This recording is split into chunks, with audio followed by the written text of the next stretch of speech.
Welcome all my dear online students.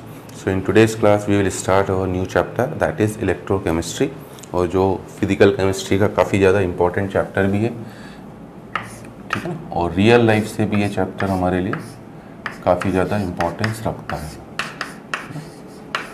तो our new chapter is electrochemistry. Real life से क्या importance रखता है? आप जो मोबाइल फ़ोन्स वगैरह यूज़ करते हैं, ठीक है ना, उसमें एक बैटरी डली हुई होती है। हम लोग जो घर में इन्वर्टर्स लगे होते हैं उसमें भी बैटरी लगी होती है। तो घड़ी जो हम लोग पहनते हैं, मैंने जो घड़ी पहनी इसमें भी एक सेल डला हुआ, आपका सेल बोल दीजिए, बैटरी बोल दीजिए। बाइक कार्स में भी आपको पता है कि बैटरी का यूज़ होता है, ठीक है।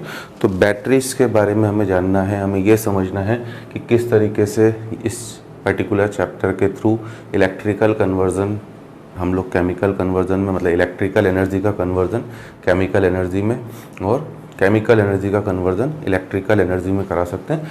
Basically this is the chapter जो आपका इलेक्ट्रिकल एनर्जी और केमिकल एनर्जी, मतलब इलेक्ट्रिसिटी और केमिस्ट्री का रिलेशन शो करता है। इलेक्ट्रो का जनरल मीनिंग है आपका इलेक्ट्रिक करंट है, ठीक है ना, और केमिस्ट्री मतलब हमारा जो नॉर्मल जो केमिकल रिएक्शंस होती हैं। तो दो तरह के चेंजेस हो सकते हैं, या तो केमिकल एनर्जी इलेक्ट्रिकल एनर्जी में कन्वर्ट होगी या फिर इलेक्ट्रिकल एनर्जी केमिकल एनर्जी में कन्वर्ट होगी। क्योंकि हमें पता है कि फ्लो ऑफ जो करंट होता है ये या तो movement of flow of electrons की वजह से होगा या फिर movement of flow of ions की वजह से होगा, ठीक है ना। मेटेलिक कंडक्टर्स जो होते हैं हमारा, उनमें तो फ्लो ऑफ इलेक्ट्रॉन की वजह से होता है, बट जो आपके आयोनिक कंडक्टर्स होते हैं या इलेक्ट्रोलाइटिक कंडक्टर्स होते हैं उनमें वो आयंस के मूवमेंट की वजह से होता है, ठीक है ना। तो इस चैप्टर में बेसिकली हमें, अगर हम लोग इस चैप्टर का मीनिंग समझें कि what is the meaning of this chapter, the branch of physical chemistry, the branch of physical chemistry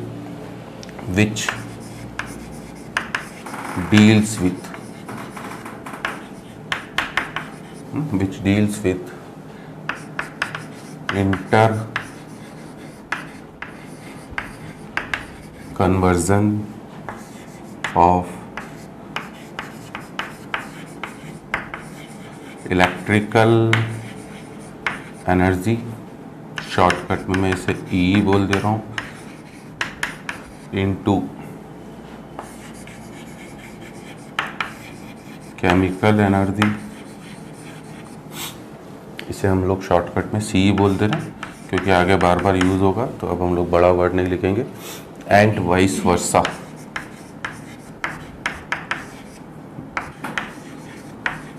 and vice versa is known as electrochemistry,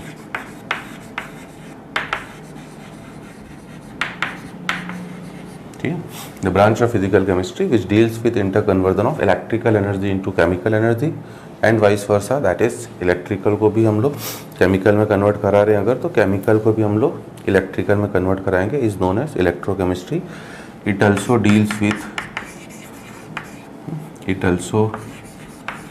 deals with conductance of solution, ठीक है ना। तो हमें basically इस chapter में तीन चीज़ों को स्टडी करना है। कौन सी तीन चीज़ों को? किस तरह से हम केमिकल एनर्जी को इलेक्ट्रिकल एनर्जी में कन्वर्ट कराएंगे। ये जो हमारा घड़ी ऑपरेट कर रही है, ठीक है ना, घड़ी जो ऑपरेट कर रही है आपका, इसमें आपका बेसिकली कोई सेल डला हुआ है और सेल के अंदर कोई केमिकल रिएक्शन हो रही है। उस केमिकल रिएक्शन से इनडायरेक्टली केमिकल एनर्जी का कन्वर्जन इलेक्ट्रिकल एनर्जी में हो रहा है, that's why it is operating, ये रन कर रही है ना। मोबाइल्स में भी आपका बैटरी जो डली होती है उसमें जब तक बैटरी डिस्चार्ज हो रही है, इसका मतलब है कि केमिकल्स कंज्यूम हो रहे हैं, chemical energy is converted into electrical energy. जब बैटरी पूरी तरह से डिस्चार्ज हो जाती है ना, यहाँ 5-10% पे पहुँचती है, जो हमारी दिल की धड़कनें बढ़ा भी देती है ना, क्योंकि आजकल मोबाइल की दुनिया हो चुकी है। तो मोबाइल में जैसे ही है ना, बाकी चीज़ों की आजकल टेंशन कम होती लोगों को, मोबाइल की बैटरी कम हो जाए तो उसकी टेंशन सबसे ज़्यादा होती है। 10-15% में हमेशा वो घबरा जाता है कि अब क्या होगा, फेसबुक व्हाट्सअप कैसे देखूंगा। तो उसके बाद आप उसे चार्जिंग में लगाते हो। तो चार्जिंग में लगाने का पर्पज़ क्या है आपका, आप उसे अपनी जान को वापस रिगेन कर रहे हो बेसिकली, ठीक है। तो जस्ट एक मजाक के पॉइंट ऑफ व्यू से इस पॉइंट को मैं बोल रहा हूँ कि जैसे मोबाइल की बैटरी 50-60% पर आती है तो वापस एक सुकून मिलता है कि चलो अब हम लोग लंबे समय तक अपना काम कर सकते हैं। तो वो बेसिकली जब आप चार्ज कर रहे हो तो चार्जिंग में आप इलेक्ट्रिकल एनर्जी को केमिकल एनर्जी में कन्वर्ट कर रहे हो। और किसी भी बैटरी की ज़्यादा लंबी लाइफ नहीं हो सकती, इसलिए मोबाइल्स की बैटरी भी आपको पता हो 2 साल 3 साल, कोई अच्छी होगी तो 4 साल में आपको रिप्लेस करवाना पड़ता है, ठीक है। तो उन सब चीज़ों को हमें यहाँ पर थ्योरेटिकली समझना है कि इस तरह से कैसे हो रहा है, ठीक है। आपके मोबाइल, आप जो रिमोट से बटन दबाते हैं टीवी का चैनल चेंज करने के लिए, म्यूज़िक सिस्टम का चैनल चेंज करने के लिए, उसमें भी आपने देखा हो 2 सेल्स डले हुए होते हैं, ठीक है। और कभी कभी हम लोग जब सेल वो आपका काम करना बंद कर देता है तो उसे ठोकते पीटते हैं। इंडियंस की जो टेंडेंसी होती है ठोक पीट के काम चलाने की, तो हम लोग उसे ठोकते पीटते हैं तो कुछ लंबे समय तक वो सेल और ऑपरेट, है ना। 10 रुपये के 2 सेल हम चेंज करने की इच्छा नहीं रखते, हम लोग ठोक पीट के 2-3 महीने और रगड़ लेते हैं। आप पीछे का अपने ओपनर खोला, सेल निकाले, उनको रगड़ा वगड़ा, जो भी आप होपफुली आप भी करते होंगे घर में ये कॉन्सेप्ट। कभी आपने दीवार घड़ी को देखा हो तो वो बंद होने के बाद उसकी जो नीडल है वो एक पोजीशन के अबाउट वाइब्रेट ही करती रह जाती है, कुछ काफ़ी दिनों तक वो करती रहती है अगर आप चेंज नहीं करोगे। अगर आप उसे भी थोड़ा ठोक पीट देंगे तो डेफिनेटली वो भी चालू हो जाएगी, बट वो एक हाइट पे लगी होती तो हम लोग इतने आलसी हैं कि उसे चढ़ के उतारने की भी इच्छा नहीं होती हमारी। मोबाइल तो ये पर्टिकुलर जो रिमोट है आपका, उसको तो हाथ में ही तो ठोकना पीटना हमें अच्छा लगता है उसको, ठीक है।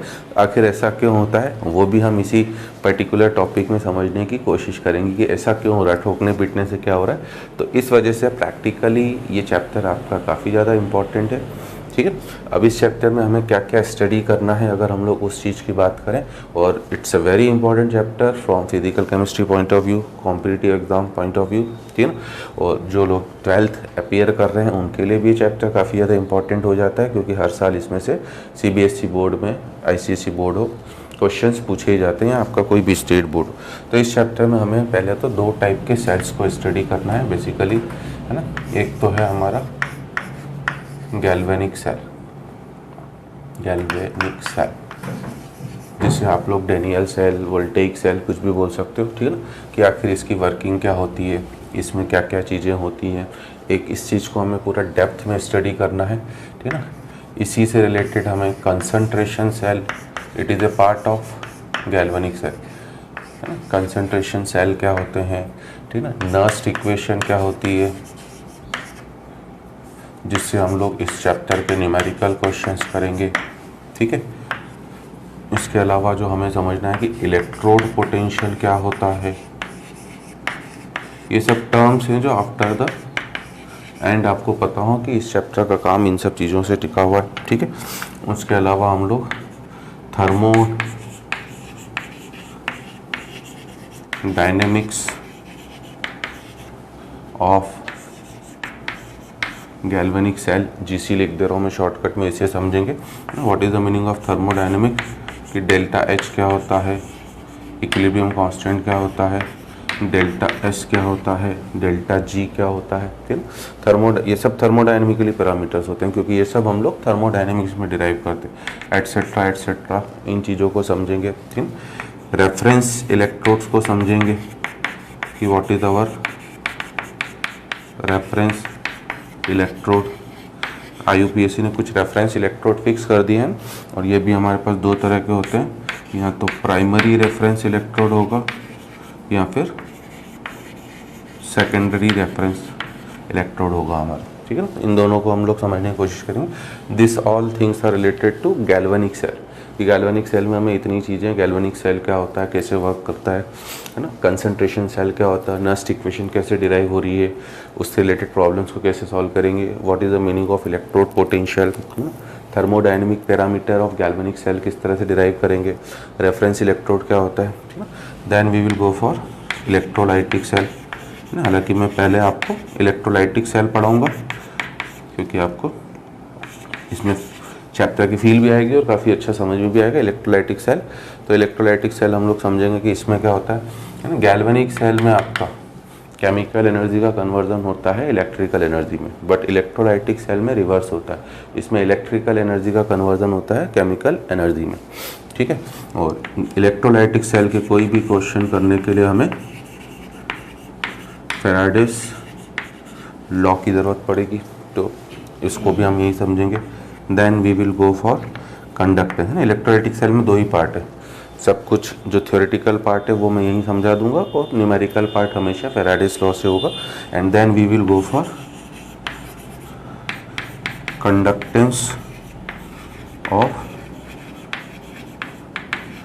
सॉल्यूशन, ठीक है। इसमें जितनी भी चीज़ें हैं, रेजिस्टेंस हो गया, ठीक है ना, कंडक्टेंस हो गया आपका, जी सेल कांस्टेंट हो गया, रेजिस्टिविटी हो गया रो, कंडक्टिविटी हो गया कापा, मोलर कंडक्टिविटी हो गया, इक्विवेलेंट कंडक्टिविटी हो गया, ठीक है। इन सब चीज़ों को यहाँ समझा जाएगा। And finally the most important इसी पार्ट का जो, इसी सब टॉपिक का जो पार्ट है, दैट इज कोलरॉश लॉ, ठीक है। तो एक ये रफ ओवरव्यू है चैप्टर का कि after the end of this chapter हम इतनी सारी चीज़ों में कंफर्टेबल हो जाएं। तो चैप्टर अपने आप में यूनिक इम्पॉर्टेंट चैप्टर है, फिजिकल पॉइंट ऑफ व्यू से, practical life point of view से काफ़ी इंपॉर्टेंट भी है, ठीक है ना। तो ये सब चीज़ें रिलेटेड है आपका गैल्वेनिक सेल से अप टू रेफरेंस इलेक्ट्रोड तक, ठीक है। फिर ये दो पार्ट हमारे इलेक्ट्रोलाइटिक सेल के हैं, और ये सब आपका कंडक्ट है। तो हम लोग चैप्टर को अपने 3 पार्ट में स्प्लिट करके पढ़ेंगे, ठीक है। पहले हम लोग इलेक्ट्रोलाइटिक सेल को डिस्कस करेंगे, ये मैं फर्स्ट पार्ट मान लेता हूँ। Then we will go for इस वाले पार्ट में, गैल्वेनिक सेल के पार्ट में, और थर्ड पार्ट हम लोग हमारा कोलरॉश लॉ वगैरह की बात करेंगे, ठीक है। तो अब हमारे पास इस चैप्टर में 2 तरह के सेल हैं बेसिकली, है ना। एक तो आपका गैल्वेनिक सेल होता है, और दूसरा सेल होता है आपका इलेक्ट्रोलाइटिक सेल। दोनों में डिफरेंस क्या है, अगर पहले हम लोग उसको समझें, है ना। 2 types of electrochemical cell, we have 2 types of electrochemical cell. पहला है आपका गैल्वेनिक सेल, ठीक, और second one is our electrolytic cell. जो मेन पॉइंट्स ऑफ डिफरेंस है वो हम लोग पहले समझ लेते हैं, फिर हम लोग इलेक्ट्रोलाइटिक सेल को स्टार्ट करेंगे। गैल्वेनिक सेल की अगर हमसे मीनिंग या डेफिनेशन पूछी जाए तो इसमें हम लोग बोलेंगे the cell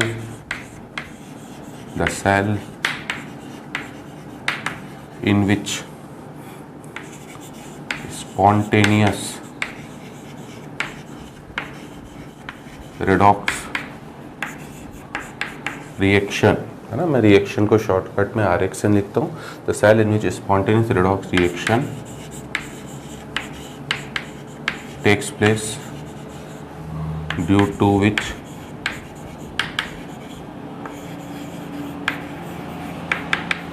conversion of chemical energy into electrical energy takes place, ठीक है। एक ऐसा cell, the cell in which spontaneous redox reaction takes place due to which conversion of chemical energy into electrical energy takes place.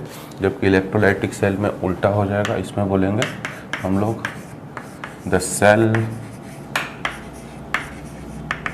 In which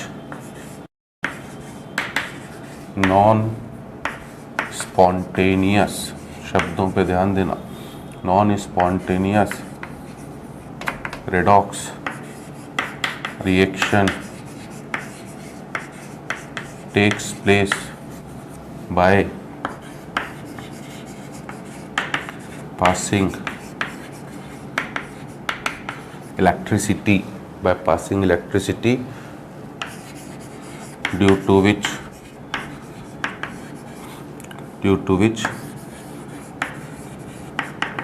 conversion of electrical energy into chemical energy takes place, ठीक है। इस cell में spontaneous redox reaction हो रही थी जिसकी वजह से केमिकल एनर्जी इलेक्ट्रिकल एनर्जी में बदल रही है, जबकि अगले वाले सेल में इलेक्ट्रोलाइटिक सेल में नॉन स्पॉन्टेनियस रेडॉक्स रिएक्शन हो रही है। और नॉन स्पॉन्टेनियस का मतलब जो नॉर्मल कंडीशन में अपने आप नहीं होगी, by supplying force, by supplying some external agency के मदद से हेल्प अगर आप देते हो उसे तो ही वो रिएक्शन हो पाती है, ठीक है। और वो हमारे एट प्रेजेंट वो एक्सटर्नल सोर्स जो है वो इलेक्ट्रिसिटी। तो non spontaneous redox reaction takes place by passing electricity due to which conversion of electrical energy into chemical energy takes place, ठीक है। ये दोनों टाइप के सेल एक दूसरे के एक तरह से अपोजिट है। और इनफैक्ट हमारी जो बैटरीज होती हैं कार की, बाइक की, घर में जो इन्वर्टर की बैटरी लगी हुई है वो दोनों तरीक़ों से काम करती है। आपका वो गैल्वेनिक सेल भी है, इलेक्ट्रोलाइटिक सेल भी है। जब तक लाइट आ रही है, मतलब मेन सोर्स से आपका मेन अपनी जो इलेक्ट्रिसिटी की सप्लाई जो गवर्नमेंट करती है वहाँ से अगर लाइट आ रही है घर में, तब तक वो काम कर रहा है इलेक्ट्रोलाइटिक सेल की तरह, क्योंकि वो जो करंट है सेल के अंदर फीड हो रही है और बैटरी लगातार आपकी चार्ज होती रहती है। होपफुली ये सब आपने ऑब्जर्व करा होगा। तो बैटरी चार्ज होने का मतलब क्या है, केमिकल्स का कंसंट्रेशन लगातार बढ़ रहा है। मतलब बेसिकली आप इलेक्ट्रिकल एनर्जी को बैटरी के अंदर भेज रहे हैं और वो इलेक्ट्रिकल एनर्जी कन्वर्ट होती जा रही है केमिकल एनर्जी में, ठीक। और अगर लाइट चली गई आपका, तो लाइट जाने के बाद it will start behaving as किसकी तरह, गैल्वेनिक सेल। अब बाहर से कोई आपको करंट नहीं आप अंदर बैटरी के अंदर भेज रहे हैं, क्योंकि मेन सोर्स से लाइट ऑफ हो चुकी, लाइट चली गई, पावर कट हो गया। अब उल्टे क्या हो रहा है कि बैटरी के अंदर जो आपके केमिकल्स थे उनके बीच में रिएक्शन हो रही है, ठीक है ना। कोई केमिकल रिएक्शन हो रही है जिसकी वजह से केमिकल एनर्जी कन्वर्ट हो रही है इलेक्ट्रिकल एनर्जी में और आपको करंट मिल रही है, ठीक है ना। तो आपने देखा होगा कि बैटरी लगातार डिस्चार्ज हो जाती है ना। जब भी इन्वर्टर वगैरह लगाया जाता है तो बैटरी अपने हिसाब से हम लोग सिलेक्ट करते हैं कि हमें कितने फ़ैन, कितनी ट्यूबलाइट्स, क्या क्या चलाना है उसके अकॉर्डिंग। तो वो लॉजिक इसी में आपका इंक्लूडेड है कि एक में तो स्पॉन्टेनियस अपने आप हो रही है रिएक्शन, एक में नॉन स्पॉन्टेनियस हो रही है, ठीक है ना। एक में केमिकल एनर्जी इलेक्ट्रिकल एनर्जी में कन्वर्ट हो रही है, एक में इलेक्ट्रिकल एनर्जी केमिकल एनर्जी में कन्वर्ट हो रही है। तो ये जो पॉइंट्स ऑफ डिफरेंस है ना, ये हम अभी इसलिए कंसीडर कर ले रहे हैं कि हमारे दिमाग में फिट हो जाए कि क्या हो रहा है। तो अब जैसे सेकंड पॉइंट ऑफ डिफरेंस अगर बोले हम लोग, तो गैल्वेनिक सेल में अगर डेल्टा जी पूछा जाए, डेल्टा जी ऑफ सेल बोल दें हम लोग, ठीक है। तो डेल्टा जी सेल का जो होगा वो नेगेटिव होगा। आई होप समझ में आ रहा होगा, क्योंकि हम लोग थर्मोडाइनमिक्स में बोलते हैं अगर डेल्टा जी नेगेटिव है तो प्रोसेस विल बी स्पॉन्टेनियस। तो ये स्पॉन्टेनियस की वजह से हम लोग बोल रहे हैं, जबकि इस सेल का जो डेल्टा जी सेल होगा वो पॉजिटिव, क्योंकि नॉन स्पॉन्टेनियस रिएक्शन हो रही है, ठीक है ना। थर्ड पॉइंट ऑफ डिफरेंस जो होता है गैल्वेनिक सेल में एनोड, ये एक इम्पॉर्टेंट पॉइंट ऑफ डिफरेंस है। एनोड कैथोड जो पहली बार पढ़ रहे हैं चैप्टर उनके लिए नया हो सकता है, बट हम लोग सब पे आ रहे हैं, पहले चीज़ों को हम लोग समझ लें कि क्या हो रहा है। इस पर्टिकुलर डिफरेंस क्या क्या है, एनोड आपका गैल्वेनिक सेल में नेगेटिव टर्मिनल होता है सेल का, और कैथोड जो होता है आपका वो पॉजिटिव टर्मिनल है। तो आपने कभी भी सेल जो मार्केट से ख़रीदा हो तो आपने देखा होगा हमेशा प्लस माइनस उसमें लिखा हुआ था, वो इसी वजह से, क्योंकि आपको इस चैप्टर में पोलैरिटीज़ के बारे में भी आइडिया मिलना चाहिए। और इलेक्ट्रोलाइटिक सेल में ये 3 पॉइंट ऑफ डिफरेंस है, उल्टा होता है। In electrolytic cell anode is your positive terminal while cathode is your negative terminal, है ना। ऐसा क्यों होता है, ठीक है, हम लोग अभी कमिंग चैप्टर में समझने की कोशिश करेंगे, बट बाय लॉजिक तो मैं ऐसे ही आपको समझा दूं कि ऐसा होना भी चाहिए, क्योंकि एक ही सेल दोनों तरीक़ों से काम कर रहा है, ठीक है ना। एक लास्ट पॉइंट पहले और बता दूं, चाहे ये तो पॉइंट ऑफ डिफरेंस है, बट चौथा पॉइंट दोनों के लिए सेम है। पूरे इलेक्ट्रोकेमिस्ट्री में एनोड वो टर्मिनल होता है जहाँ पर ऑक्सीडेशन होगा, और कैथोड वो टर्मिनल होगा जहाँ पर रिडक्शन होता है, ठीक है ना। तो इन द सिमिलर वे यहाँ पर भी अगर हम लोग बात करें तो ये पॉइंट ऑफ डिफरेंस नहीं है, because this point is same for both. Anode is the terminal at which oxidation takes place, ठीक है ना, और cathode is the terminal at which reduction takes place, ठीक है।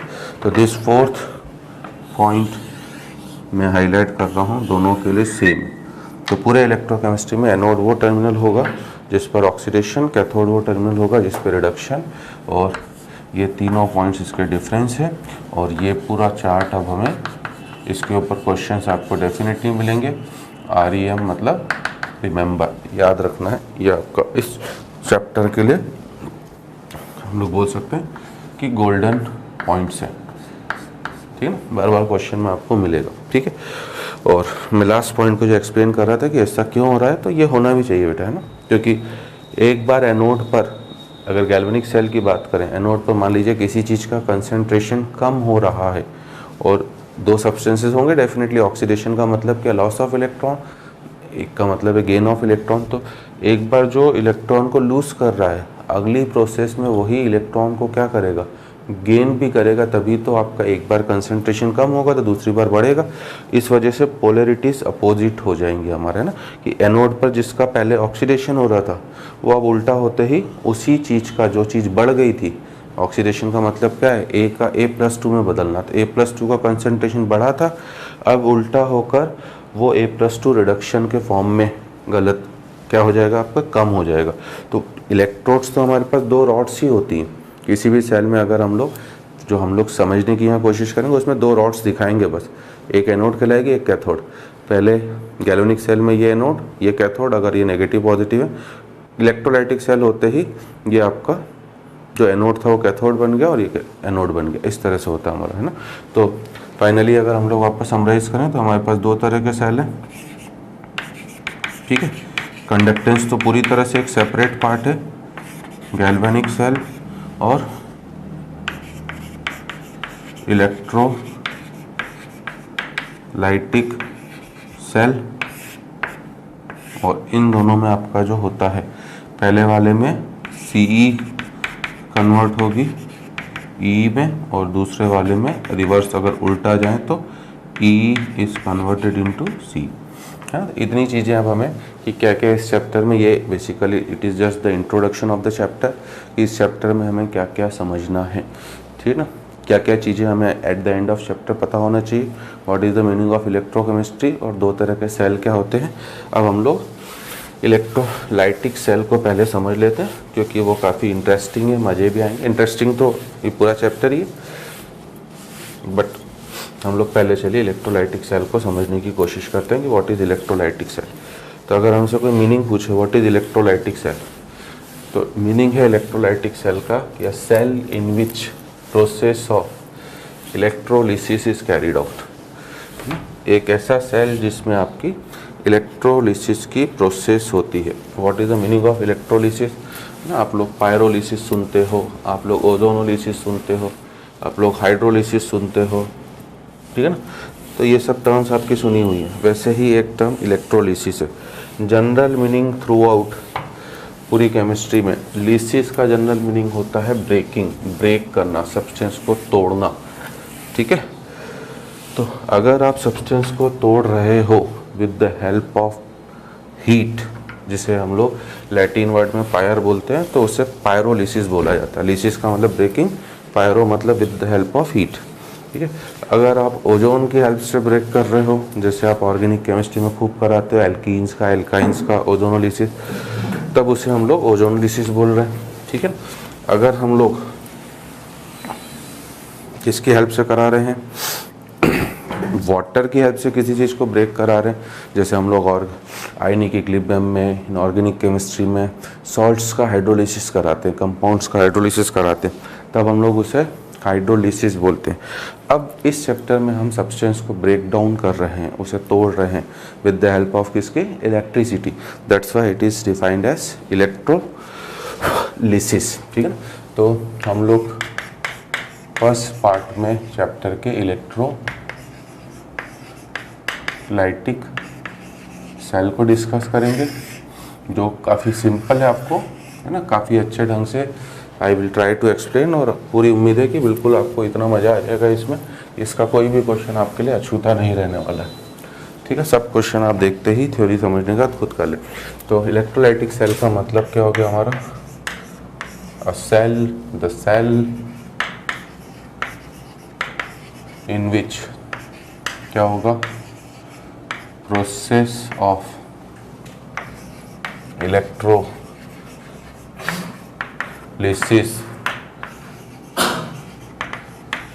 is carried out, the cell in which process of electrolysis is carried out is known as electrolytic cell. Shortcut में लिख दे रहा हूँ क्योंकि अब हमने फिक्स ही कर लिया कि हम इलेक्ट्रोलाइटिक सेल को ही डिस्कस कर रहे हैं, ठीक है।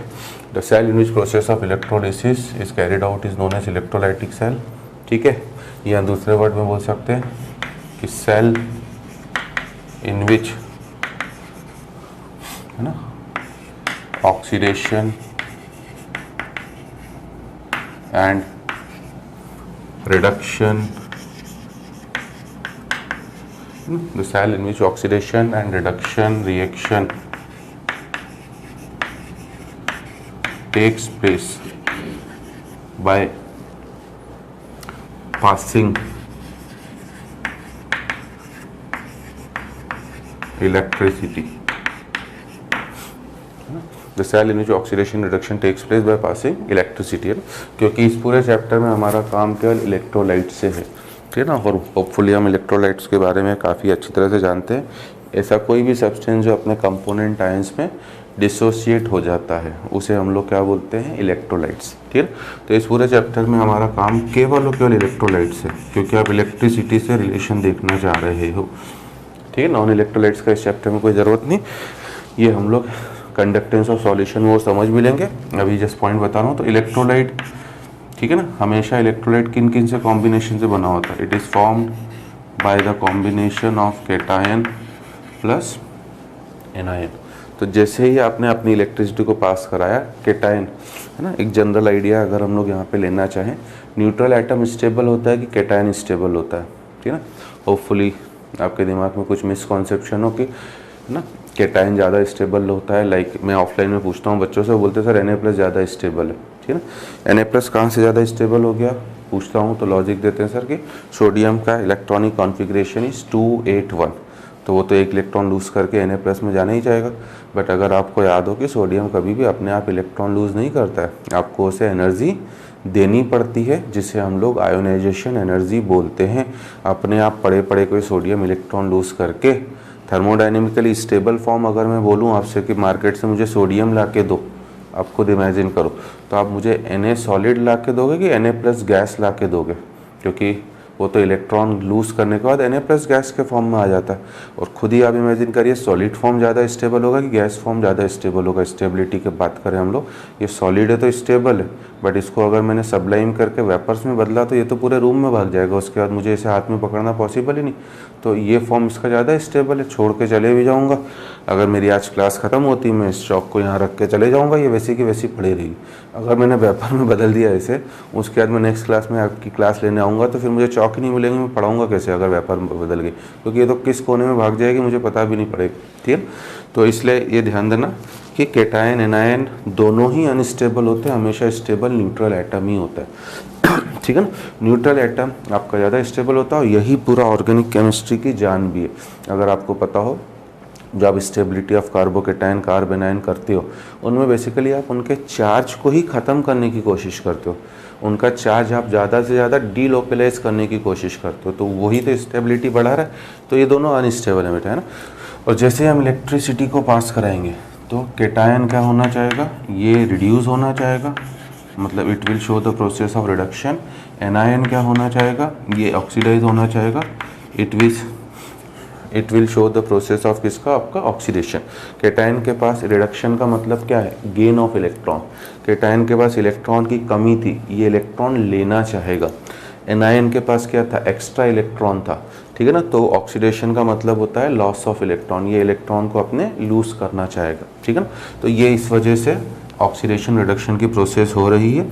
और लास्ट चीज़, अगर हमसे कोई इलेक्ट्रोलिसिस का मतलब जो अभी मैंने बोला है ना, तो ये दो वर्ड से मिलकर बना हुआ है। लिसिस का मतलब है आपका ब्रेकिंग, इलेक्ट्रो का मतलब है आपका इलेक्ट्रिसिटी, ठीक है। तो अगर हमसे थ्योरेटिकल क्वेश्चन में डेफिनेशन पूछे what is the meaning of electrolysis, तो what I will say, breaking of substance with the help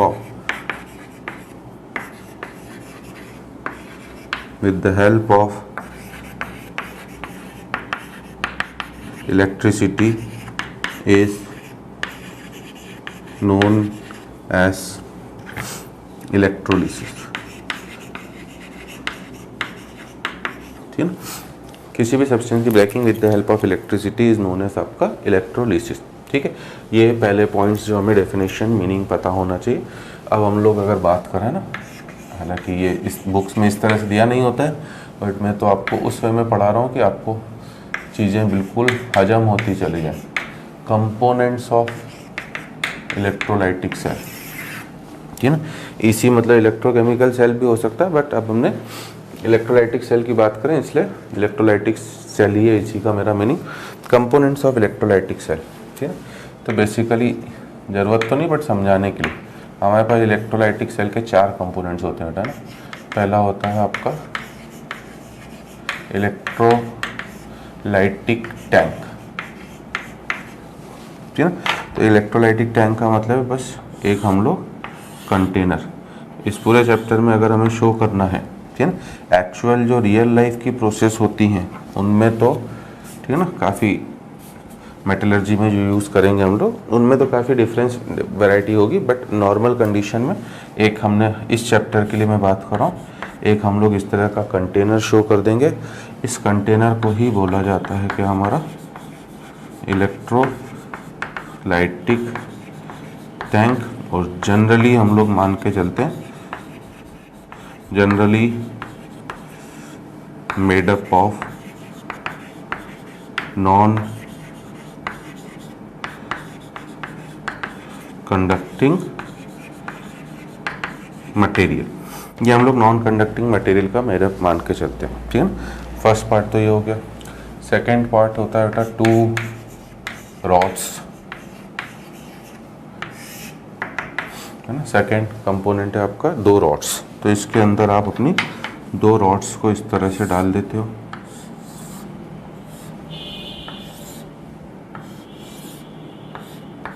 ये रही आपकी 2 रॉड्स। ठीक है, which are known as electrodes. 2 rods, है ना, 2 rods which are known as, ये हमारे लिए इंपॉर्टेंट है, which are known as electrodes, है ना, at which reaction takes place, जिन पे रिएक्शंस होंगी। ठीक है, ये दूसरा कंपोनेंट। तीसरा कंपोनेंट है आपका source of current. Third component is our source of current. अब सोर्स ऑफ करंट का मतलब इसके लिए या तो हम लोग कोई बैटरी लेंगे या फिर कोई भी galvanic cell. Galvanic cell is also source of current, क्योंकि वो आपकी करंट प्रोड्यूस करता है, केमिकल एनर्जी को कन्वर्ट करता है किसमें, इलेक्ट्रिकल एनर्जी में। That is also source of current, battery. और चौथे कंपोनेंट की बात करें हमारा जो मेन है, जिसके बिना प्रोसेस ही नहीं होगी, मतलब इन चारों में से किसी के बिना भी प्रोसेस नहीं होगी। ठीक है, बट चौथा वाला पार्ट है आपका इलेक्ट्रोलाइट। और इलेक्ट्रोलाइट इस पर्टिकुलर टॉपिक में या तो अपने मोल्टन फॉर्म में होगा या फिर एक्वस फॉर्म में होगा। ऐसा क्यों होपफुली आप इमेजिन कर सकते हो। अगर NaCl को आपने सॉलिड फॉर्म में ले लिया तो सॉलिड फॉर्म में ions are not able to move, वो तो बॉन्डेड है, एक लैटिस बना हुआ है। हमने सॉलिड स्टेट इतना डेप्थ में पढ़ा है कि अगर Na+ और Cl- सॉलिड फॉर्म में होंगे तो वो तो एक लैटिस बना के बैठे हुए हैं आपका, है ना। ठीक है ना, मतलब Na+ गैस और Cl- का एक लैटिस बन जाता है, जिससे हम लोग NaCl सॉलिड बोलते हैं। तो उसके बाद तो वो फ्री ही नहीं है, तो if they are not free they will not able to conduct the electricity, और करंट का फ्लो ही नहीं होगा तो फिर हमारा सेल ऑपरेट करने वाला ही नहीं। तो मोल्टन फॉर्म में आयंस फ्री हो जाते हैं और एक्वस फॉर्म में भी आयंस आपके फ्री हो जाते हैं इस वजह से। तो ये पहला कंपोनेंट, ये 2 रॉड्स हैं। दूसरा कंपोनेंट, ठीक है ना, इन रॉड्स में ही हम लोग, ये रही आपका बैटरी हमने जो जोड़ी है। नॉर्मली जो है ना, बड़ा हम लोग वर्टिकल लाइन शो करते हैं वो प्लस को रिप्रेजेंट करता है, छोटा वाला आपका माइनस को रिप्रेजेंट करता है। Electrode connected to the positive terminal of battery is known as anode, ठीक है। Electrode connected to the positive terminal of battery is known as anode at which oxidation takes place, ठीक है ना। ये सब नोट्स अपने बनाते चलिएगा। Electrode connected to the positive terminal of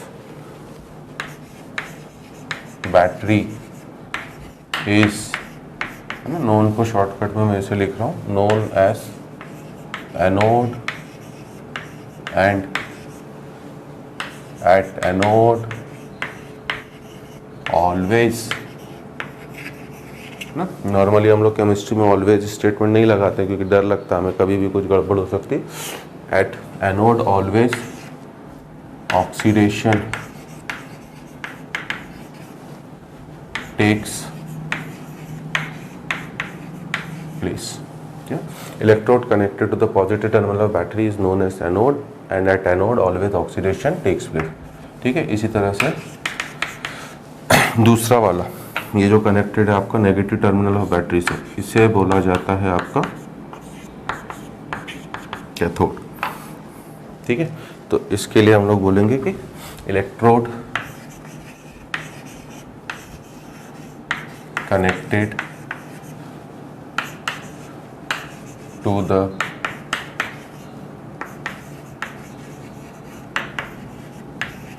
negative terminal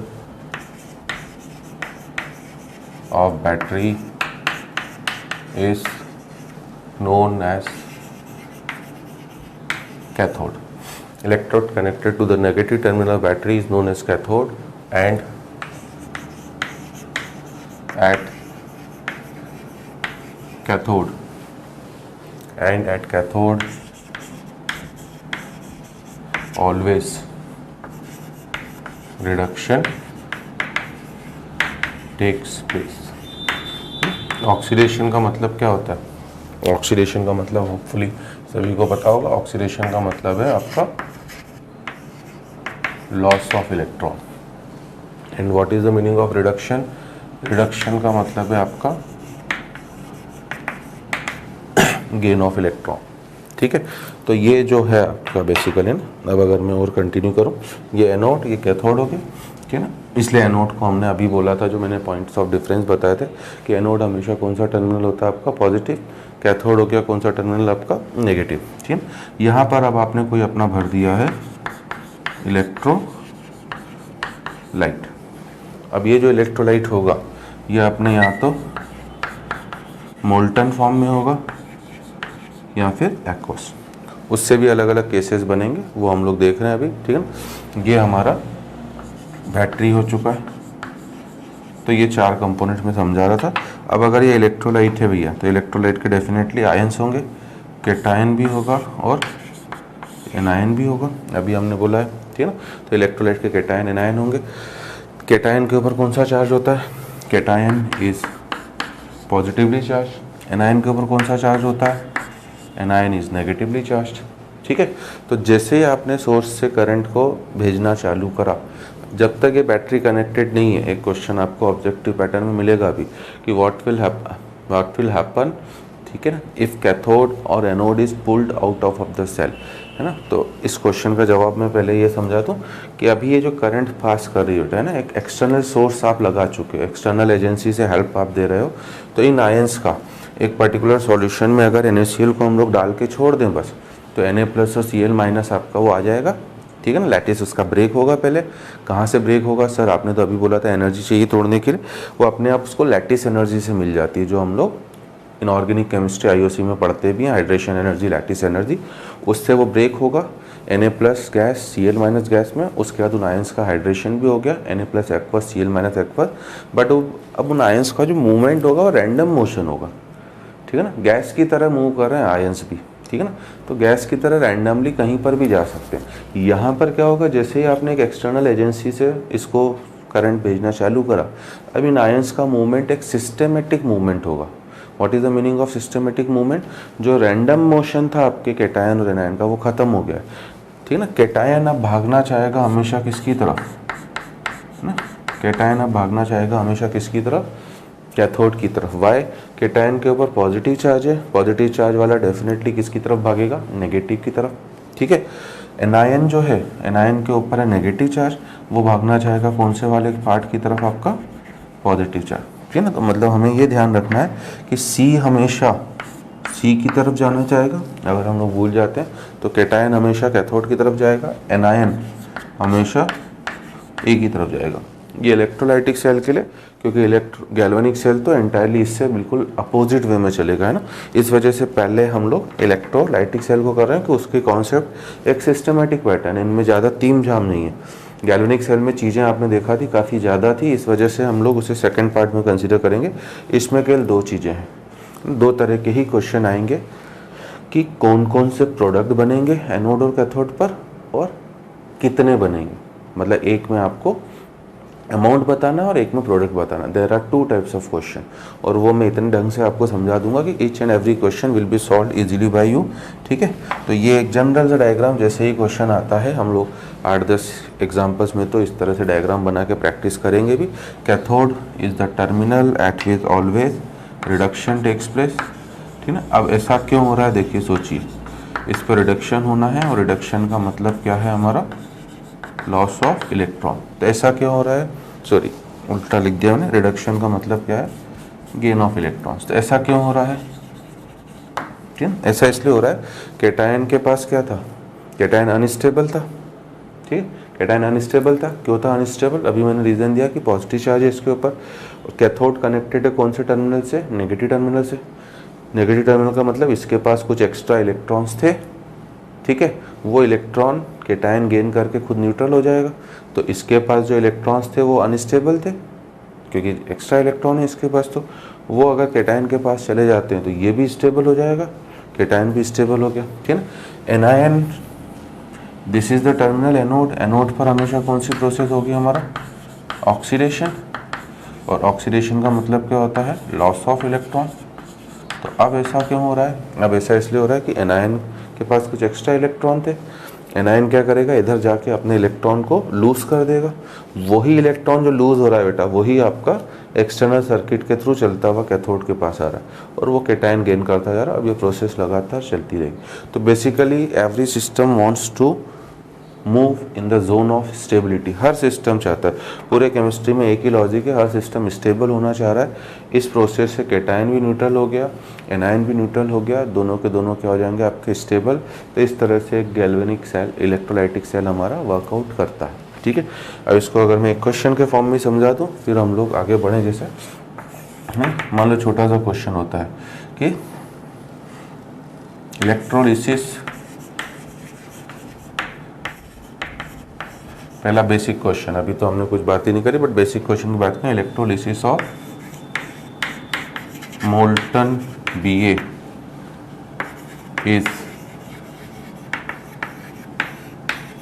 carried out. Electrolysis of molten Ba is carried out using PT electrode. हमने कोई प्लेटिनम के इलेक्ट्रोड यूज़ करे हैं और उसकी हेल्प से हम लोग मोल्टन Ba का इलेक्ट्रोलिसिस करा रहे हैं। हमसे बोल रहा है right reactions taking place at anode and cathode। ठीक है ना, and products at anode and cathode. हमसे ये बोला गया। ये पहले टाइप के क्वेश्चन है कि जिनमें आपसे ये बोला जाएगा कि एनोड कैथोड पे होने वाली रिएक्शन लिखो, एनोड कैथोड पर होने वाले प्रोडक्ट बताओ। फर्स्ट टाइप के क्वेश्चन ये रहेंगे ना। सेकेंड टाइप के क्वेश्चन में क्वांटिटी पूछेगा। ठीक है, तो अब हमें कुछ नहीं करना है, जो मैंने आपको अभी समझाने की कोशिश करी है ना। सबसे पहले आप अपना सिंपल सा सेल बना दो, है ना। हम लोग 8-10 बार बनाएंगे ताकि प्रैक्टिस हो जाए, दिमाग में फीडअप हो जाए कॉन्सेप्ट हमारा। अब इसमें हमने 2 रॉड्स डाल दी हैं। ठीक है, बैटरी कनेक्ट कर दिए, पॉजिटिव नेगेटिव, ये एनोड, ये कैथोड, ठीक है। ठीक, अब एनोड भी प्लेटिनम का है, कैथोड भी प्लेटिनम का है, अनलेस अदरवाइज मेंशन, हम लोग हमेशा एनोड कैथोड प्लेटिनम के ही लेंगे, दोनों प्लेटिनम के। अब इसमें कोई इलेक्ट्रोलाइट है आपका Ba, जो अपने मोल्टन फॉर्म में, ठीक है ना। अब इसमें भी अच्छी चीज़ है कि अभी मैंने पहला एग्जांपल जस्ट आपके कॉन्सेप्ट को क्लियर करने के लिए मोल्टन लिया, क्योंकि एक्वस होता तो पानी भी आ जाता, H+OH- भी आ जाते, तब हमें और सोचना पड़ेगा। पहले तो जस्ट एप्लीकेशन एक छोटे से क्वेश्चन से बताऊं तो अब ये रहा आपका B+, ये रहा आपका A-, ठीक है। जैसे आपने सेल का स्विच ऑन करा, बैटरी का स्विच ऑन करा, B+ भागेगा किसकी तरफ, कैथोड की तरफ, A+ भागेगा किसकी तरफ, एनोड की तरफ, ठीक है। अब हम लोगों से पहला पार्ट बोला है कि एनोड पर होने वाली रिएक्शन बताओ, कैथोड पर होने वाली रिएक्शन बताओ, और दोनों के प्रोडक्ट्स बताओ, ठीक है। ये ध्यान देना कि हम लोग हमेशा पहले एनोड की ही रिएक्शन लिखेंगे, ये एक रूल है, इसका मैं इम्पोर्टेंस आपको आगे समझाऊंगा। Always analyse anode reaction first, हम लोग सबसे पहले हमेशा एनोड की रिएक्शन को ही एनालाइज करेंगे, ये हमारा एक रूल है, हमें ध्यान रखना है, ठीक है। कैसे करेंगे, एनोड पर कौन सी चीज़ जा रही है, A-, एनोड पर कौन सी प्रोसेस होती है आपका, लॉस ऑफ इलेक्ट्रॉन, तो A- क्या होगा आपका, कन्वर्ट होगा A सॉलिड में प्लस इलेक्ट्रॉन, ठीक है ना। अभी मुझे पता नहीं है क्योंकि हम लोगों ने अननोन लिया बेटा है ना, तो इसलिए मैं मान लेता हूँ चलो कि वो A सॉलिड है, मतलब वो अपना इलेक्ट्रॉन लूज करके इस एनोड के ऊपर डिपॉजिट होता चला जाएगा, ठीक है। कैथोड पर होती है कौन सी प्रोसेस, रिडक्शन, तो ये जो इलेक्ट्रॉन यहाँ से लूज हुआ था, यही आपका एक्सटर्नल सोर्स के थ्रू ट्रेवल करते हुए, जो अभी मैंने समझाया था, जाके B+ के पास पहुँचा, और B+ ने इसी इलेक्ट्रॉन को गेन करा और खुद कन्वर्ट हो गया किसमें, आपका B सॉलिड। इसलिए हमने बोला था कि एनोड पर हमेशा होगा आपका ऑक्सीडेशन, कैथोड पर हमेशा होगा आपका रिडक्शन, और अभी मैंने एक रूल बोला है जिसे मैं आगे नोट भी करवाऊंगा, always analyse anode reaction first, हम लोग हमेशा पहले एनोड की रिएक्शन को ही एनालाइज करेंगे, ठीक है। तो ये एनोड कैथोड रिएक्शन होगी, और प्रोडक्ट्स की बात करी जाए जहाँ तक, ये रहा आपका एनोड प्रोडक्ट, ये रहा आपका कैथोड प्रोडक्ट, तो इसे हम लोग AP बोलेंगे, ठीक है ना। ये AR हो गई एनोड रिएक्शन, ये CR हो गई कैथोड रिएक्शन, और ये हो गया आपका CP कैथोड प्रोडक्ट, ठीक है। ये हो गया हमारा काम खत्म। पहले टाइप के क्वेश्चन ये रहेंगे। हाँ, इनमें वेरिएशन होगा। क्या वेरिएशन होगा कि अगर एक्वस मीडियम हो जाता, ठीक है ना, नाम होता, तो वो सब वेरिएशन अब हम लोग एक एक करके समझेंगे। तो इतना आइडिया मुझे लगता है कि काफ़ी हद तक आपको समझ में आ गया होगा। और अब हमें ना इसकी वर्किंग को चालू करेंगे ढंग से। वर्किंग तो यही है, क्वेश्चंस रिलेटेड वर्किंग की बात कर रहा हूँ अब मैं। तो क्वेश्चंस रिलेटेड वर्किंग ये है कि हमें इलेक्ट्रोलाइटिक सेल के दो तरह के एस्पेक्ट को समझना है ना। What are two types of aspect. एक में आपको क्वालिटी निकालते आना चाहिए, क्वालिटी मतलब क्या क्या प्रोडक्ट्स बन रहे हैं, और एक में आपको क्वांटिटी निकालते आना चाहिए। तो एक हम लोग क्वांटिटेटिव एस्पेक्ट पढ़ेंगे और एक आप क्वालिटेटिव एस्पेक्ट पढ़ोगे, ठीक है। तो नेक्स्ट हेडिंग हमारा वही है, to types of aspects of electrolysis, कि कौन से दो तरह के एस्पेक्ट्स हमें इलेक्ट्रोलिसिस के कवर करने हैं, क्वांटिटेटिव एंड क्वालिटेटिव। और इससे हमारा हर क्वेश्चन सॉल्व हो जाएगा बस ये करते ही, ठीक है। तो नेक्स्ट और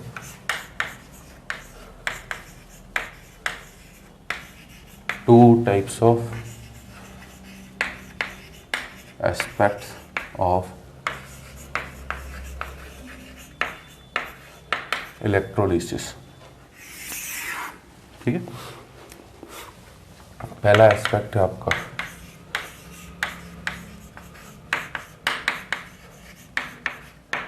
quantitative aspect. What is the meaning of quantitative aspect? Quantitative aspect का मतलब है to determine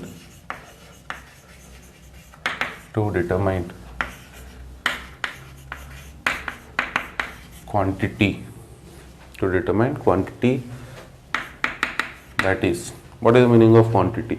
any numerical question का मेरा मतलब है क्वांटिटी, ठीक है ना। वो मास हो सकता है, वॉल्यूम हो सकता है, इक्विवेलेंट्स हो सकते हैं, मोल्स हो सकते हैं, मोलरिटी हो जाए, नॉर्मलिटी हो जाए, मोलर मास हो जाए, इक्विवेलेंट मास हो जाए, पीएच हो जाए, ठीक है ना, टाइम हो जाए, करंट हो जाए, करंट एफिशिएंसी हो जाए, एट्सेट्रा एट्सेट्रा, खूब सारी चीज़ें हैं, है ना। क्वेश्चन हमारे ऊपर खूब सारे हैं, बट हैं खूब सिंपल। ऐसा नहीं कि आपको यहीं से डर लग जाए कि सर आपने तो डरा दिया इतनी सारी चीज़ें ना। क्वेश्चन में अननोन में कुछ भी हो सकता है। फॉर्मूले केवल 2 हैं हमारे पास इस टॉपिक के लिए, अभी मैं बता रहा हूँ। तो टू डिटरमाइन क्वांटिटी, क्वांटिटी से मतलब है anything, mass, volume, equivalents, norm, moles, है ना, equivalents, moles, molarity, capital M का मतलब नॉर्मलिटी, एम का मतलब molar mass, equivalent mass, pH भी पूछ सकता कभी भी, ठीक है ना, टाइम पूछ सकता, करंट पूछ सकता, करंट एफिशिएंसी पूछ सकता, etcetera, of various products formed at anode and cathode during electrolysis using, है ना, during electrolysis using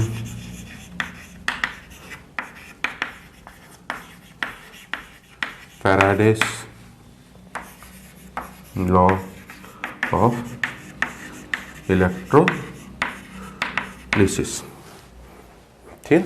तो फर्स्ट पार्ट में क्वांटिटेटिव एस्पेक्ट का पर्पस है हमारा कि हमें क्वांटिटी निकालनी है। क्वांटिटी किसका मतलब कोई भी न्यूमेरिकल क्वेश्चन अगर आपको दिया जा रहा है, जो मैंने इतनी सारी टर्म्स यूज़ करी हैं, of various products formed at anode and cathode during electrolysis, की इलेक्ट्रोलिसिस के दौरान एनोड कैथोड पे जो भी प्रोडक्ट बन रहा है ना, उसकी मतलब हमसे बोल सकता है इक्विवेलेंट मास बताओ, एन फैक्टर बताओ, मोलर मास बताओ, उसका वॉल्यूम कितना निकल रहा है, उसका मास कितना निकल रहा है, ठीक है। ये सब तो एनोड कैथोड पे बनने वाले प्रोडक्ट्स के बारे में बात होगी। हो सकता है हमसे सॉल्यूशन के पीएच की बात कर दे, हो सकता है हमसे कि आप सेल में कितनी करंट पास करवा रहे हो इसकी बात कर ले, हो सकता है हमसे वो करंट एफिशिएंसी की बात कर ले, कितने टाइम तक पास करवा रहे हो इसकी बात कर ले। तो जो भी बात करेगा सब कुछ आपका क्वांटिटेटिव एस्पेक्ट का पार्ट है। क्वांटिटेटिव का मतलब है क्वांटिटी, और इसके लिए आपको हमेशा ये जो अभी हम लोग लॉ समझेंगे, फैराडेज लॉ ऑफ इलेक्ट्रोलिसिस, इसकी ज़रूरत पड़ने वाली, ठीक है। और दूसरा एस्पेक्ट जो होगा, it will be our qualitative aspect, है ना। अब इसमें क्वालिटी निकालना है ना। क्वालिटेटिव एस्पेक्ट का मतलब है टू डिटरमाइन क्वालिटी। क्वालिटी का मतलब क्या है, दैट इज नेचर, कि भैया क्या बन रहा है, सॉलिड बन रहा है, लिक्विड बन रहा है, गैस बन रहा है, है ना, पीएच बढ़ेगा घटेगा, इसमें न्यूमेरिकल क्वेश्चन है, इसमें थ्योरेटिकल टाइप की चीज़ें कि एनोड पे क्या प्रोडक्ट बना, जैसे अभी हमने प्रीवियस क्वेश्चन में करा था, एनोड पर ए सॉलिड बना, कैथोड पर बी सॉलिड बना, ठीक है ना। ये प्रोडक्ट्स ये क्वालिटी के पार्ट हो गए हमारा। To determine quality, that is nature of various products formed at anode or cathode, ठीक है, during electrolysis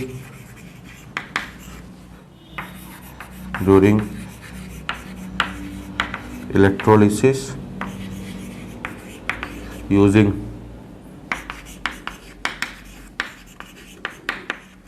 Irvani's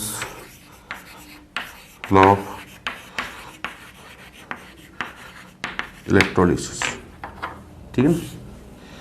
अब आप में से, है ना, कई बच्चे बोलेंगे सर इस साइंटिस्ट का तो नाम सुना ही नहीं हमने, इरवानिस लॉ ऑफ इलेक्ट्रोलिसिस। तो ये साइंटिस्ट, ठीक है ना, आपका अभी सामने खड़ा होकर जो पढ़ा रहा है वही है इरवानिस law of electrolysis. JH sir मतलब जितेंद्र इरवानी। पहले आपको मेरी शरण में आना पड़ेगा, क्योंकि जब तक आप क्वालिटी मतलब आखिर कौन सा प्रोडक्ट बन रहा है इसको सही नहीं डिसाइड करोगे, तब तक क्वांटिटेटिव पार्ट से जो आंसर आएंगे वो आपके हमेशा गलत ही आने, है ना। आप में से कई लोग ऐसे हंस रहे होंगे, सर लॉ तो मरे हुए लोगों के होते हैं जो टपक जाते हैं, आप तो जिंदा हो पढ़ा रहे हो, है ना। तो ऐसा कुछ नहीं, जिंदा लोग भी अब लॉ बनाएंगे आपके लिए और आपको चीज़ों को, आपकी ज़िंदगी को आसान बनाने का थोड़ा सा काम करेंगे। तो हमें पहले, है ना, हम लोग पहले समझेंगे ज़रूर आज की क्लास में हम लोग we are starting with the quantitative aspect, but जब एक साथ मिक्सअप क्वेश्चन आएगा पहले प्रोडक्ट को डिसाइड करना, ठीक है ना। ये अब मेरे लॉ मतलब ऐसा मेरे लॉ नहीं है, बनेंगे तो ये इलेक्ट्रोकेमिस्ट्री के नॉलेज से, बट ठीक है कि मैंने उसे थोड़ा समझाने के लिए आपको भी मज़ा आएगा कि हम लोग इरवानीज लॉ ऑफ इलेक्ट्रोलिसिस बोल रहे हैं। तो let us start our first, पहले हम लोग क्वांटिटेटिव एस्पेक्ट, ठीक है।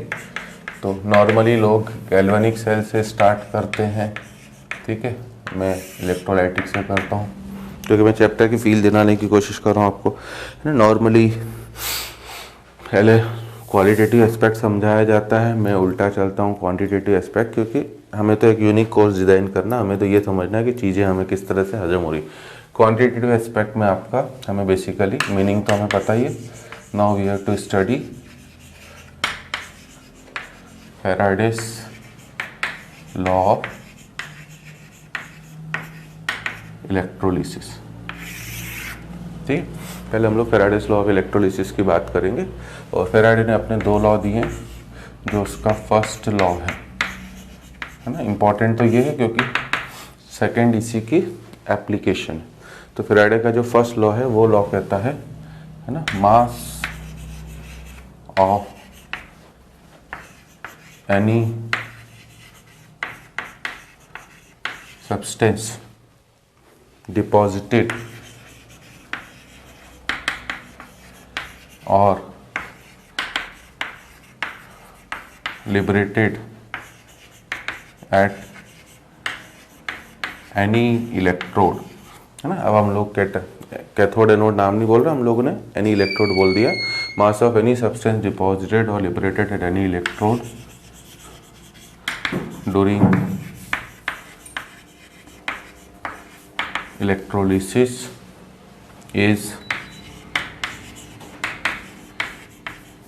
directly proportional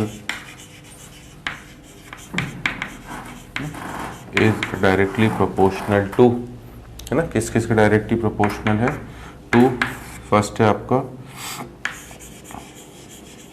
current phloem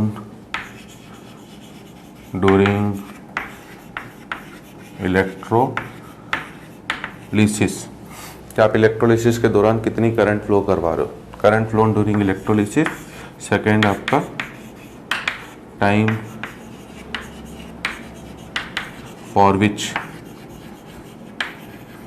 current is flow, ठीक है। तो ये दो चीज़ों के ऊपर डिपेंड करेगा बेटा। पहला करंट फ्लो ड्यूरिंग इलेक्ट्रोलिसिस, कितनी करंट, क्योंकि इलेक्ट्रोलिसिस की प्रोसेस केवल तब तक ही चलेगी जब तक हम लोग सेल में करंट पास कराएंगे। अभी जो आपने बैटरी लगाई है, अगर वो बैटरी ही डिस्चार्ज हो गई, करंट देना उसने बंद कर दिया, तो कहानी वहीं पे इलेक्ट्रोलिसिस की प्रोसेस रुक जाएगी। क्यों रुक जाएगी, इसलिए मैंने सब कुछ पहले थियोरेटिकल चीज़ें बताई हैं कि it is a non spontaneous process, वहीं पर आपकी प्रोसेस खत्म, ठीक है। और दूसरा कितने टाइम तक आप उसे पास करवा रहे हो, या कई बुक्स में हो सकता है डायरेक्टली और करके चार्ज फ्लोन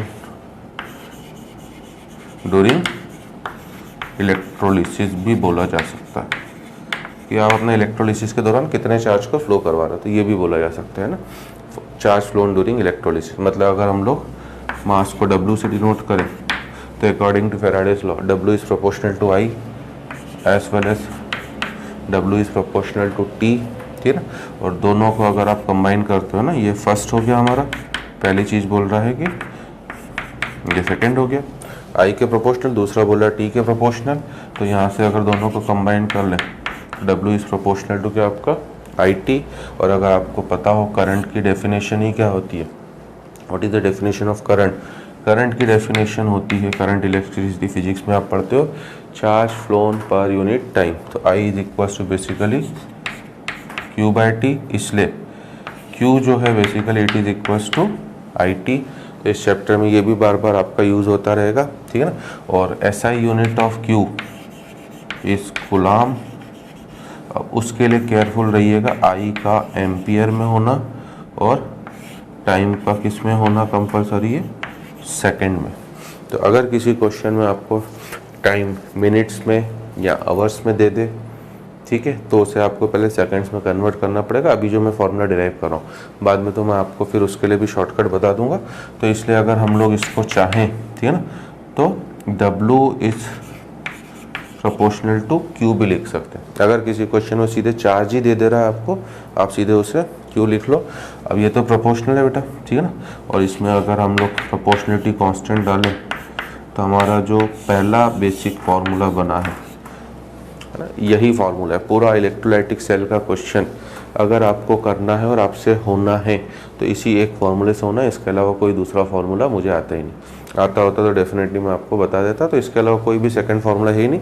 और अगर चार्ज के टर्म्स में बोलें तो it is W equals to ZQ। तो मैं दोनों फार्मूले बस इसलिए लिखवा दे रहा हूँ कि हो सकता है कभी वो चार्ज के टर्म्स में बात करे, कभी I और T के टर्म्स में बात करे। हाँ, इसमें एक चीज़ ज़रूर ध्यान रखना कि टाइम तो मैंने बता दिया है, सेकेंड्स में रखोगे आप हमेशा, ठीक है, टाइम सेकेंड्स में रखना, ठीक। और I को आप अपना एम्पियर में रखोगे। दूसरी चीज़, ये जो हम लोग लिख रहे हैं, मान के चल रहे हैं कि एज्यूमिंग, एक चीज़ हम लोग एज्यूम कर रहे हैं, एज्यूमिंग 100%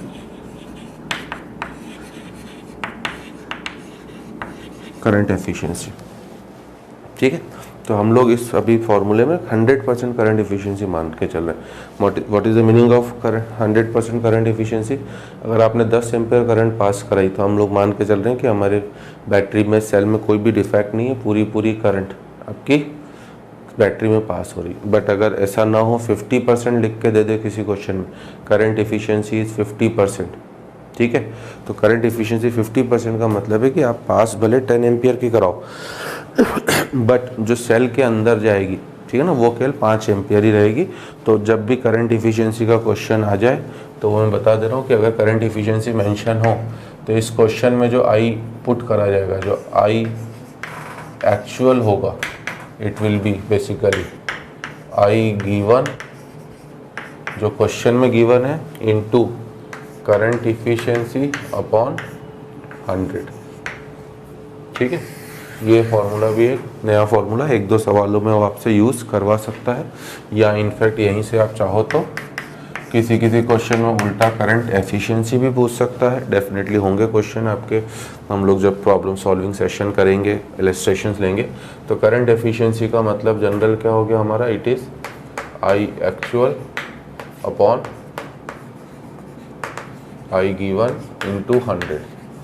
डिफरेंस क्या है दोनों में, होपफुली लिखने से ही आपको समझ में आ रहा होगा। I गिवन मतलब जो आपको क्वेश्चन में गिवन है बेटा, it will be given in the question, ठीक है ना। और I एक्चुअल मतलब ये जो आप खुद क्या करोगे, कैलकुलेट करोगे बाय कौन से लॉ से, फैराडे लॉ, ठीक है ना। तो दो तरह के क्वेश्चन हो सकते हैं। अगर उसने बोला है कि 10 एम्पेयर की करंट है एंड करंट इफिशिएंसी इज 80%, जैसे इस चीज़ को तो मैं क्लियर कर दूँ। और फर्स्ट एग्जांपल, उसने क्वेश्चन में बोला है 10 एम्पियर ऑफ करंट, मैं पूरी लैंग्वेज नहीं लिख रहा हूँ, बस बता रहा हूँ orally, 10 ampere of current is flown through the cell having current efficiency 80%। ये बोल दिया कि इतनी करंट आप फ्लो करवा रहे हो, 10 एम्पियर की करंट एफिशिएंसी बोल दिया है 80%, ठीक है। तो न्यूमेरिकली जो आप अपना I इस क्वेश्चन में पुट करोगे वो 10 इंटू 80/100 मतलब 8 पुट करोगे, ठीक है, पहले टाइप का क्वेश्चन। मान लो दूसरे टाइप का क्वेश्चन उल्टा हो जाए, है ना। What is the meaning of उल्टे टाइप का क्वेश्चन? उसने बोला है हमसे कि हमने 20 एम्पियर की करंट फ्लो कराई है, ठीक है, बट है ना, उसने करंट एफिशिएंसी हमसे पूछी है। तो अब हमें, ये तो आपका गिवन वाला, ये दोनों पैरामीटर्स गिवन वाले थे आप, है ना, तो ये तो दिया हुआ है क्वेश्चन में, इसलिए मैं उसे गिवन बोल रहा हूँ बेटा, ठीक है। अब बचा क्या हमारा कि कैलकुलेटेड वाला I जो एक्चुअल है वो हमें क्या करना पड़ेगा, जो भी हमें क्वेश्चन गिवन होगा, ये जस्ट मैं यूज़ बता रहा हूँ कि उस फेराडे लॉ की इक्वेशन को लगा के W=ZIT को लगा के हमें आई एक्चुअल खुद निकालना पड़ेगा। मान लीजिए वो आ रहा है 10, तो तब हम लोग बोलेंगे कि हमारी जो करंट इफिशिएंसी है वो 10/20 × 100 मतलब 50%। ठीक है, तो यहाँ पे जो मैंने करंट इफिशिएंसी लिखी थी, टाइम, करंट सब कुछ लिखा था, उनका यूज़ ये रहा क्वेश्चंस में जो अब आने वाला हमारा। ठीक है, तो ये ध्यान रखना। ठीक है, अब अगर हम लोग बात करें भैया ना, Z हमने अपने फॉर्मूले में, है ना, हमारा बेसिक फार्मूला जो हो चुका है वो कौन सा हो चुका है, W=ZIT, या फिर अगर डायरेक्टली चार्ज गिवन होगा तो W=ZQ। तो ये इस पर्टिकुलर टॉपिक के गोल्डन फार्मूला यही दो हैं बस।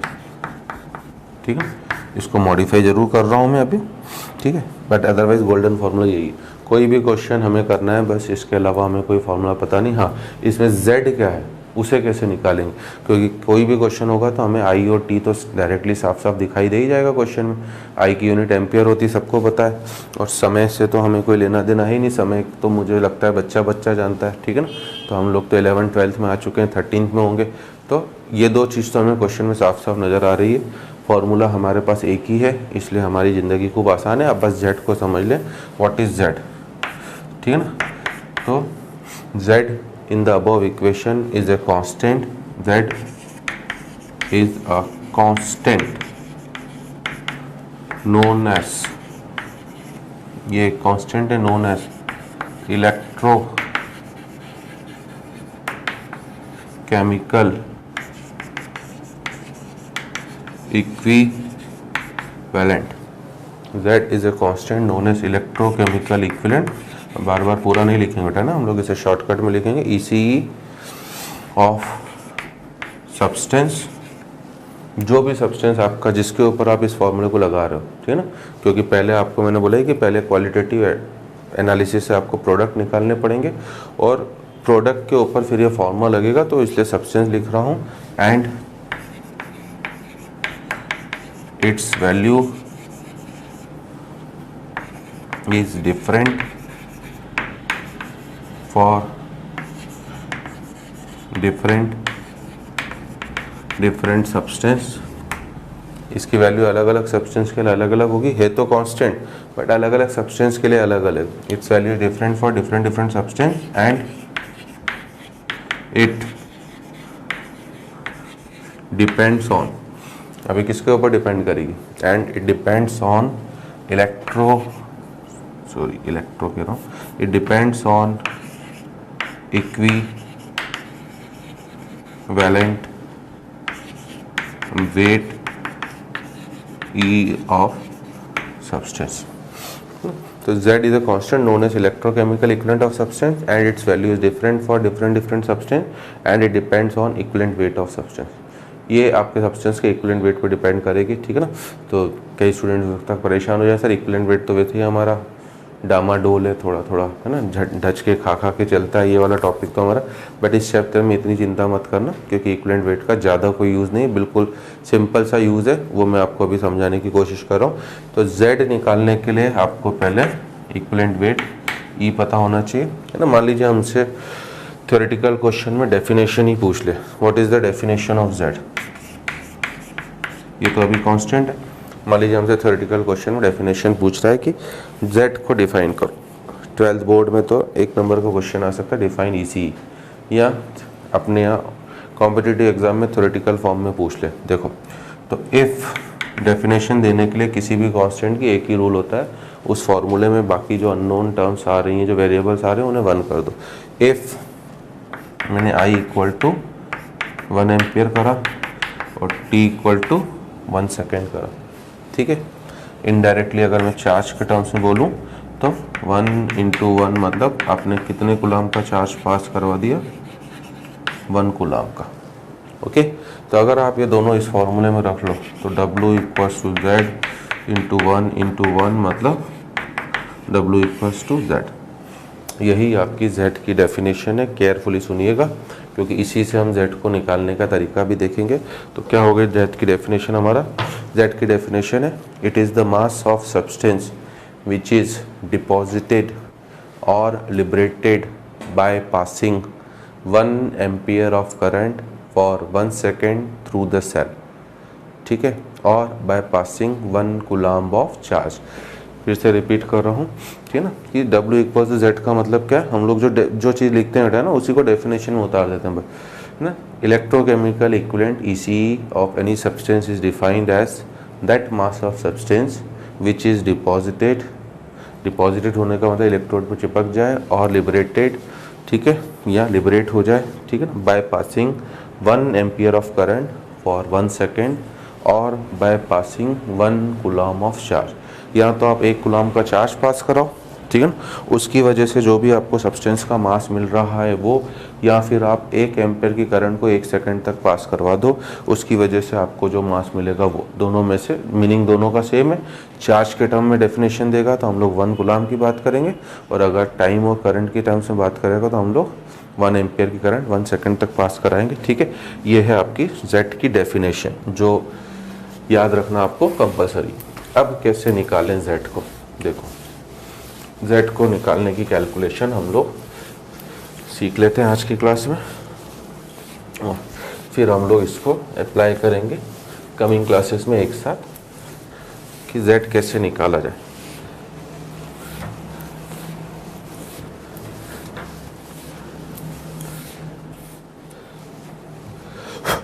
ठीक है, तो कैलकुलेशन ऑफ Z मैं डायरेक्ट फॉर्मूला लिखा सकता हूँ, बट समझा के लिखूँगा थोड़ा सा डेरिवेशन पार्ट कि कैसे आ रहा है Z का फॉर्मूला, ठीक है। तो इसके लिए सबसे पहले जो इस चैप्टर में हमें ज़रूरत पड़ेगी वो है charge on 1 mole of electron. अगर मुझे 1 मोल ऑफ इलेक्ट्रॉन के ऊपर चार्ज निकालना है तो charge on 1 mole of electron किसके बराबर होगा हमारा, है ना, it is equals to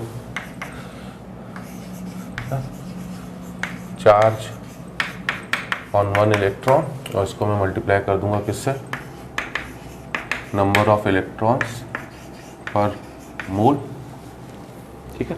hopefully सबको याद होगा, बट ये फेराडे ने ही डिस्कवर करा, इसलिए हम लोग यहाँ पर इसकी बात भी कर रहे हैं। तो what is the charge on 1 electron, it is 1.6 into 10⁻⁻19 coulomb. What is number of electrons पर मोल, इट इज 6.023 इंटू 10⁻23, ठीक है। अब बोल सकते हो सर आप तो हमेशा ऐसे 6 लेते हो, अभी क्यों ले रहे हो, तो अभी भी हमें ज़रूरत नहीं है, बस हमें तो फाइनली वैल्यू आपको समझानी है, ठीक है। और इन दोनों का जब मल्टीप्लाई करोगे आप, ये देखिए -19 ये 23, 10 की पावर कितना बचेगा 4, 1.6 इंटू 6 रफली 9, मतलब रफली क्या एग्जैक्टली 9.6 होगा, बट 0.023 और है क्योंकि ये 10 की पावर 4 भी बच रहा है आपका, मतलब इनडायरेक्टली ये 16 हो गया है, ठीक है ना। अगर मैं 10 की पावर 4 से मल्टीप्लाई करूँ तो इसका भी एक डेसिमल हट गया और उसका भी एक डेसिमल हट गया, ठीक है। तो इससे आपका जो नंबर बची वो 16 इंटू 6023 है। 6000 इंटू 16 होता तो 96,000 हो जाता। अभी 23 और बच रहा है, 23 इंटू 16 और करोगे थोड़ी सी वैल्यू कम आती है, बट हमें अब जो याद रखना है वो है मल्टीप्लाई करने का 96500। थोड़ी सी कम क्यों आएगी, बेसिकली आपका 16 टू ज़ा मतलब 320 और 16 3 ज़रा 48, 370 के आसपास आती है, बट अप्रॉक्सीमेटली हम लोग इसे अब 96500 कूलम बोलेंगे। तो अब ये पूरे चैप्टर के लिए आपको याद रखना कंपलसरी है, charge on 1 mole of electron is 96500 coulomb. और इसी 9 चूँकि इसको फेराडे ने डिस्कवर करा था तो उसी के ऑनर में हम लोग, ठीक है ना, इसको 1 फेराडे भी बोलते हैं। तो हमें ध्यान रखना है कि 1 फेराडे का मतलब है इस पूरे टॉपिक में 96500 कूलम, ठीक है। तो ये हमारे लिए वापस एक इम्पॉर्टेंट चीज़ हो गई। तो जैसे ही आपको कूलम को कभी भी फेराडे में बदलना हो या फेराडे को कूलम में बदलना हो, क्योंकि हमारे लिए ना कैलकुलेशन इंपॉर्टेंट हो जाती है जो हम लोग गड़बड़ कर देते हैं। तो किसी क्वेश्चन में मान लीजिए 2-4 प्रैक्टिस के लिए बताऊँ 2 फेराडे आ जाए, तो 2 फेराडे का मतलब अगर कूलम में बदलना हो तो 2 इंटू 96500 दैट इज़, है ना, लिखने के लिए आप उसको 1.93 इंटू 10⁻5 कूलम, क्योंकि मैंने बोला था कि हमें साइंटिफिक नोटेशन में चीज़ों को लिखना है, और साइंटिफिक नोटेशन आपका x इंटू 10 की पावर y के फॉर्म में होता है, जहाँ पर x 1 से 10 के बीच की कोई भी नंबर हो सकती, ठीक है। मान लीजिए उल्टा कर दे भैया, 96500 कूलाम को फैराडे में बदलो। ये सब इंटर कन्वर्जन आगे टेस्ट में आपके क्वेश्चंस में आएंगे, इसलिए 2-4 इलस्ट्रेशन में उन चीज़ों के छोटे छोटे वहीं बता रहा हूँ। तो अगर कूलाम को फैराडे में बदलना हो, है ना, फैराडे को कूलाम में बदलना हो, ठीक है, क्या करना पड़ेगा, मल्टीप्लाई 96500 से। अब कूलाम को फैराडे में बदलना है तो डिवाइड करना पड़ेगा, ठीक है, इट विल बी 0.1 फैराडे, है ना। CDF अल्फ़ाबेटिकल ऑर्डर देखो, है ना, शॉर्टकट तो अपने आप बनते जाते हैं। कूलाम को डिवाइड करेंगे तो फैराडे में बदलेगा, तो CDF बोल सकते हैं। कूलाम अगर गिवन है, डिवाइड करो फैराडे, क्योंकि हमारे काम फैराडे से जल्दी होंगे इस चैप्टर में, ठीक है। अब इसी को अगर वो दूसरे में बोल दे भैया, है ना, हमसे बोल रहा है charge on 3 moles of electron, इस तरह से वर्ड करके बोल दे, क्योंकि क्वेश्चन में तो आपको देखना पड़ेगा बेटा क्या लैंग्वेज वो यूज़ कर रहा है। Charge on 3 mole of electron बोल रहा है, अगर फैराडे में बोलेगा तो 3 फैराडे बोलेंगे। 1 मोल मतलब 1 फैराडे, 3 मोल मतलब 3 फैराडे। कूलाम में बोलेगा तो 3 इंटू 96500 कूलाम। तो इस तरीके से ये हो गया। तो इससे रिलेटेड कोई भी क्वेश्चन हो आपका, इमीडिएटली आपको तुरंत समझ में आ जाना चाहिए ना। यहाँ वो आई और टी के टर्म्स में बात करें तो वो भी अभी बता रहा हूँ कि अगर वो आपसे बोल रहा है कि आपने 9.65 एम्पियर की करंट को 16 मिनट्स 40 सेकेंड्स तक पास करवा दिया, ऐसे दे दिया बहाने से उसने आपको। अब इसको भी अगर हमें क्वेश्चंस को फैराडे से करना है, क्योंकि फैराडे से क्वेश्चंस हमारे काफ़ी जल्दी होंगे, तो सीधे 16 मिनट 40 सेकेंड्स का मतलब क्या हो गया, हमें टाइम को सेकेंड्स में ही रखना है पूरा। तो 16 इंटू 60 करूँगा, प्लस करूँगा मैं 40, तो इट विल बी 1000 सेकेंड्स। तो अब अगर आपको चार्ज कूलाम में चाहिए तो आप 9.65 को 1000 से मल्टीप्लाई करोगे, 2 जीरो से आपका डेसिमल जाएगा, तो इट इज़ 96500 कूलाम। और अभी हमने ऊपर कराई है कि 96500 कूलाम का मतलब 0.1 फैराडे। तो ये इस लेवल की कैलकुलेशन इस टॉपिक में रहेगी, सिंपल सी रहेगी, ऐसा नहीं कि ज़्यादा टिपिकल है। आई होप चारों एग्जाम्पल समझ में आए होंगे। तो ये इस तरह के बार बार क्वेश्चंस में ये वर्डिंग आएगी, है ना। और इस वजह से मैं नीट के पॉइंट ऑफ व्यू से एक एक छोटी छोटी चीज़ आपको बता दे रहा हूँ, क्योंकि मेरा काम है चैप्टर को समझाने के बाद आपकी कैलकुलेशन को भी ईजी करना। क्योंकि हम लोग थोड़ा सा बायो बैकग्राउंड के होने की वजह से कभी कभी कैलकुलेशन में मिस्टेक कर देते हैं, और एक मिस्टेक सीधे हमारे मार्क्स उठा के ले जाएगी। तो इस वजह से करंट इफिशिएंसी के ऊपर मैंने 2 छोटे से क्वेश्चन समझा दिए हैं कि आगे जब हमारे सवालों में यूज़ हो तब ये चीज़ें हमारे लिए थोड़ी सी रिलेटिवली क्या हो जाए, फास्ट हो जाए। दैट इज़ आवर पर्पस, ठीक है। अब फैराडे ने एक स्टेटमेंट और दिया था ये चारों एग्जाम्पल समझने के बाद, और वो अगला एग्जाम्पल फैराडे ने ये दिया था कि 1 faraday of charge always deposited और लिबरेटेड 1 इक्विवेलेंट ऑफ, ये काफ़ी उसका इम्पॉर्टेंट स्टेटमेंट है। 1 faraday of charge always deposited और liberated 1 equivalent of any substance at any electrode. This is most important for numerical point of view. इस chapter के जो numerical questions के लिए इंपॉर्टेंट चीज़ है वो यही है, this particular statement 1 faraday of charge always deposited और liberated 1 faraday of charge always deposited और लिबरेटेड, ठीक है ना। 1 equivalent of any substance at any electrode. Very much important statement जो हमारे सवालों की बैकबोन है। प्रूफ दे रहा हूँ, पहले ये गोल्डन पॉइंट हमें याद रखना ज़रूरी है। 1 faraday of charge always deposited और liberated 1 equivalent of any substance at any electrode, ठीक है।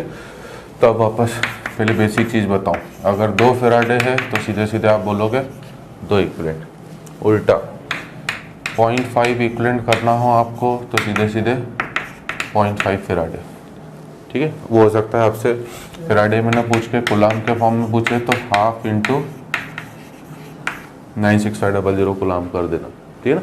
तो हाफ इंटू 96 मतलब 4 हो जाएगा, 8 हो जाएगा और 48250 कूलाम।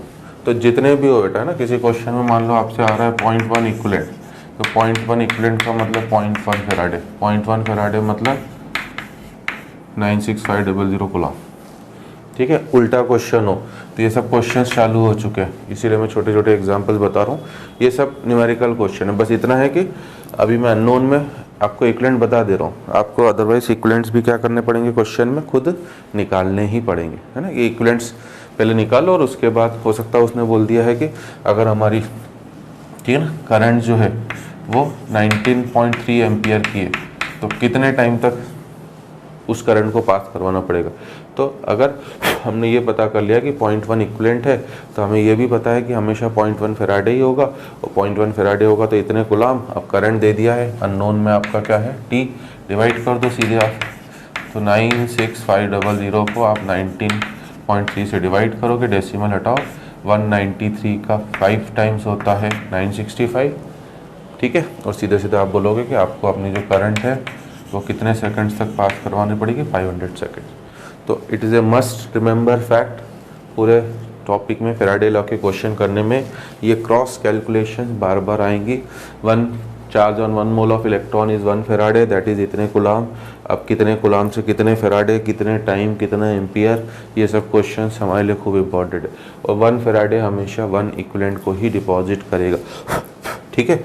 अब 2 फॉर्मूले जो इस चैप्टर में और यूज़ होंगे आपका, नंबर ऑफ इक्विवेलेंट्स जो होते हैं, इक्विवेलेंट्स इक्वल्स टू होता है n फैक्टर ना, equivalents will be equals to n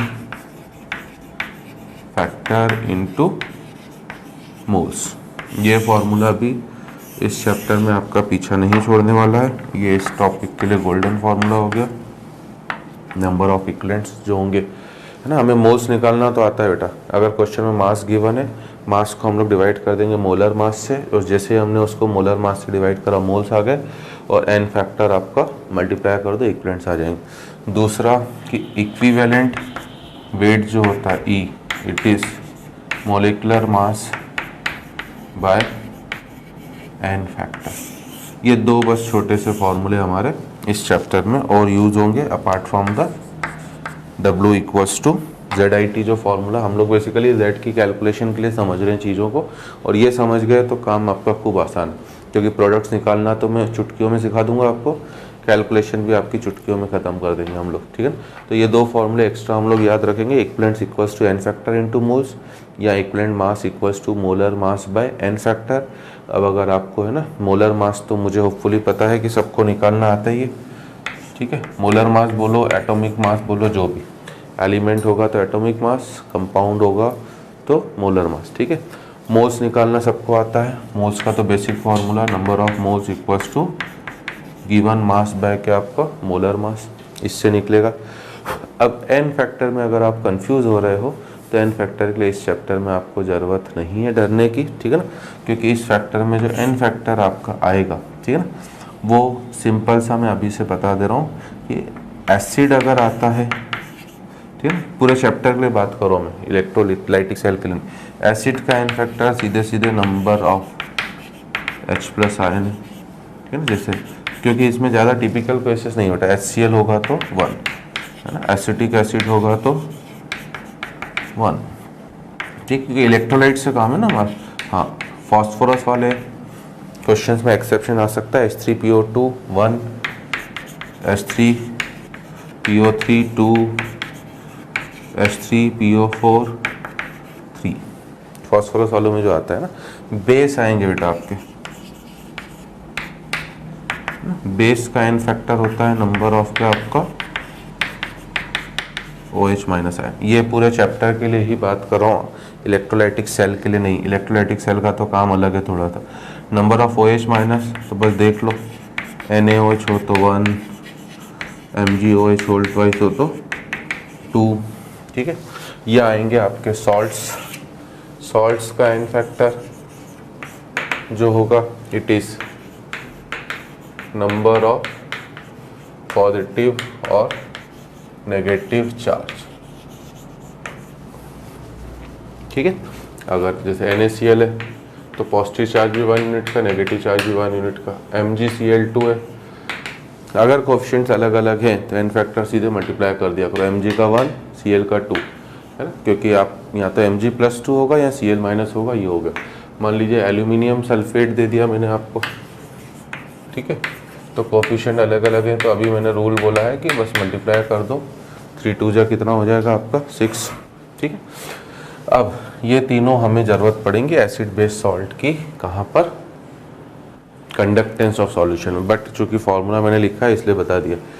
अभी की बात करें बेटा इलेक्ट्रोलाइटिक सेल की, तो इलेक्ट्रोलाइटिक सेल की ज़्यादा ज़रूरत आपको आयंस के लिए पड़ेगी, आयंस की ज़रूरत कंडक्टेंस ऑफ सॉल्यूशन में भी पड़ेगी, और आयंस का आयन फैक्टर होता है ना, charge present on the ion.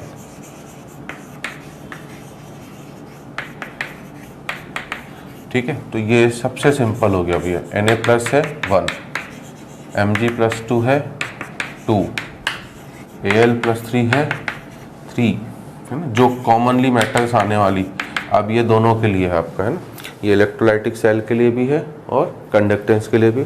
Zn+2 का 2, Ni+2 आएगा 2, ना, Cr+3 आया 3, Ag+1 आएगा तो 1, Cu+2 आएगा तो 2।